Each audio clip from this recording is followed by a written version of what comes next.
Rowlatt act. ആ Rowlatt ആക്ടിന് against ആയിട്ട് ആ ലെജിസ്ലേറ്റീവ് അസംബ്ലിയിൽ ഉണ്ടായിരുന്ന ഇന്ത്യൻസ് പോലും എന്തിനാ മഹാത്മാഗാന്ധി പോലും അതിന് അഗൻസ്റ്റ് ആയിരുന്നു. എന്തുകൊണ്ട്?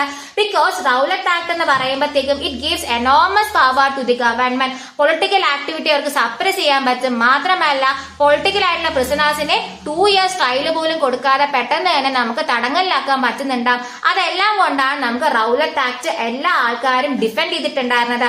അതിന്റെ ഭാഗമായിട്ട് 6th April 1990 മഹാത്മാഗാന്ധി ഹർത്താൽ കൊണ്ടുവന്നിട്ടുണ്ടായിരുന്നു. ഹർത്താലിന്റെ ഭാഗമായിട്ട് ഒരുപാട് റാലീസും സ്ട്രൈക്സും ഷോപ്സും ഒക്കെ ക്ലോസ് ചെയ്തിട്ടുണ്ടായിരുന്നു. അപ്പൊ ഇത് വന്നപ്പോഴത്തേക്കും ബ്രിട്ടീഷ് അഡ്മിനിസ്ട്രേഷൻ എന്ത് ചെയ്തിട്ടുണ്ടായിരുന്നു? ആ ഒരു ഹർത്താലിനൊക്കെ സപ്രസ് ചെയ്യാനായിട്ട് ജനറൽ ഡയറിനെ ഇറക്കിയിട്ടുണ്ടായിരുന്നു.